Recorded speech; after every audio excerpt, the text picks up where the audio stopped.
Assalamualaikum warahmatullahi wabarakatuh. Perkenalkan, nama saya Sani Mubarakbar. Di sini saya akan menjelaskan sedikit materi mengenai pendapatan. Silakan cari posisi yang nyaman dan selamat menonton. PSAK yang terkait dengan pendapatan itu ada PSAK nomor 23 tentang pendapatan. Kemudian untuk tahun 2020 sudah dikeluarkan 3 PSAK yang baru. Salah satunya PSAK 72. PSAK 72 yaitu menyangkut PSAK terkait dengan pendapatan dari kontrak pelanggan. PSAK ini mengaitkan beberapa PSAK dan ISAK. Jadi PSAK 72 merupakan adopsi IFRS 15 Revenue from Contract with Customer Effective atau pendapatan yang berasal dari kontrak pelanggan. PSAK baru yang efektif berlaku di tahun 2020. PSAK ini menggantikan beberapa PSAK sebelumnya, yaitu PSAK 23 tentang pendapatan, PSAK 34 tentang konstruksi untuk perusahaan, kemudian ISAK 10 yaitu program loyalitas pelanggan.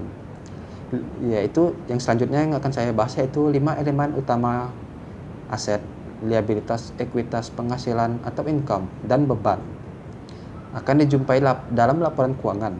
3 pertama dalam laporan posisi keuangan, dan 2 terakhir dalam laporan laba rugi dan penghasilan komprehensif lain. Penghasilan atau income ialah setiap peningkatan manfaat ekonomis atau setiap kenaikan manfaat ekonomis dalam suatu periode.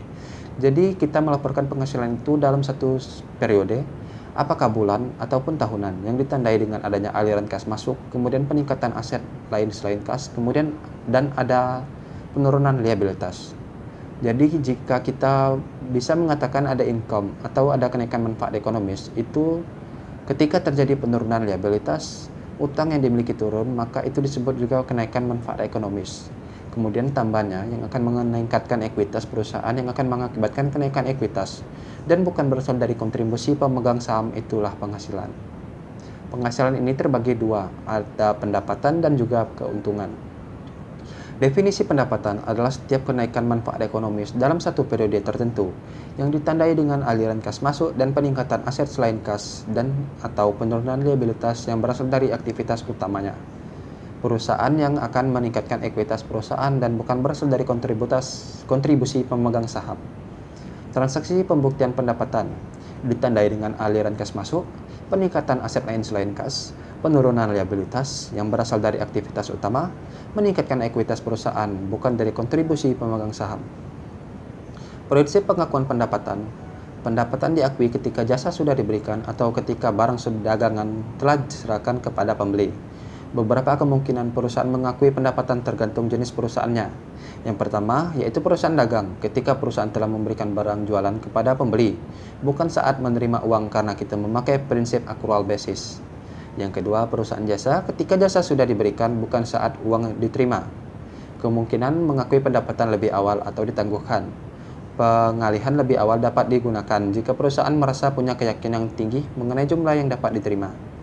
Kenapa kita harus menunda pengakuan pendapatan? Yang pertama, yaitu tingkat ketidakpastian mengenai jumlah pendapatan atau biaya yang dikeluarkan cukup tinggi. Dan yang kedua, penjualan tidak mempresentasikan penyelesaian substansial dari proses pendapatan. Bagaimana saat kita menjual memberikan adanya diskon karena orang membeli partai besar?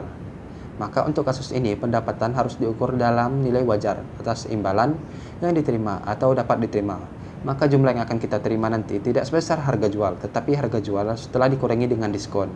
Maka akan mencatat piutang kita pada penjualan itu sebesar nilai bersih, yaitu penjualan dikurangi dengan diskon. Nah, lalu bagaimana jika pembayaran ditangguhkan? Misalnya pembeli membayar dengan wesel, maka nilai wajar imbalan ditentukan dengan pendiskontuan seluruh penerima di masa depan dengan menggunakan tingkat bunga tersirat. Kemudian bagaimana terkait penjualan untuk barang yang ditukar? Jika barang atau jasa diperlukan untuk barang atau jasa dengan sifat dan nilai yang serupa, maka pertukaran tersebut tidak dianggap sebagai transaksi yang menghasilkan pendapatan. Tetapi jika barang dijual dan jasa diberikan untuk dipertukarkan dengan barang atau jasa yang tidak serupa, maka pertukaran tersebut dianggap sebagai transaksi yang menghasilkan pendapatan. Pengakuan pendapatan penjualan. Pendapatan dari penjualan barang diakui jika seluruh kondisi berikut terpenuhi. Yang pertama, entitas telah memindahkan resiko dan memanfaatkan kepemilikan barang secara signifikan kepada para pembeli. Yang kedua, entitas tidak lagi melakukan pengelolaan yang biasanya terkait dengan kepemilikan atas barang ataupun melakukan pengendalian efektivitas barang yang dijual. Yang ketiga, kemudian jumlah pendapatan tersebut diukar dengan handal. Keempat, kemudian manfaat ekonomi yang terkait dengan transaksi tersebut akan mengalir kepada entitas tersebut. Dan yang terakhir yaitu biaya yang terjadi atau akan terjadi sehubungan dengan transaksi penjualan tersebut dapat diukur dengan andal. Penjualan tagih dan tahan atau bill and hold. Pengiriman ditunda atas permintaan pembeli, tetapi pembeli memperoleh hak milik atas barang dan menerima tagihan. Pendapatan diakui pada saat pembeli memperoleh hak milik apabila kemungkinan besar pengiriman akan dilakukan. Yang kedua, barang yang berada di tangan penjual dan dapat diidentifikasi dan siap untuk dikirim ke pembeli pada saat penjualan diakui. Yang ketiga, pembeli secara khusus mengakui adanya instruksi penangguhan pengiriman dan syarat-syarat lazim tetap berlaku. Instalasi dan infeksi. Pendapatan biasanya diakui pada saat pembeli menerima pengiriman serta instalasi dan infeksi telah diselesaikan. Namun pendapatan diakui segera setelah pembeli menerima pengiriman ketika yang pertama, proses instalasi sederhana. Dua, pemeriksaan dilakukan hanya untuk tujuan penentu akhir kontrak. Hak pengendali untuk pembeli. Jika terdapat ketidakpastian mengenai kemungkinan pengembalian barang, maka pendapatan diakui ketika pengiriman telah secara resmi diterima oleh pembeli atau barang telah dikirimkan dan jangka waktu untuk penolakan telah berlalu. Metode pengakuan yang dapat digunakan adalah tidak mencatat penjualan sampai semua hak-hak pengendali kadaluarsa. Yang kedua, pencatatan penjualan dapat dikurangi dengan perkiraan pengembalian di masa depan penjualan. Selanjutnya itu penjualan konsinyasi. Penjualan konsinyasi, penerima atau pembeli konsini berjanji untuk menjual barang atas nama pengirim atau penjual konsinyat. Pendapatan diakui oleh pengirim saat barang telah dijual oleh penerima kepada pihak ketiga. Penerima tidak mencatat barang yang akan dijual sebagai asetnya.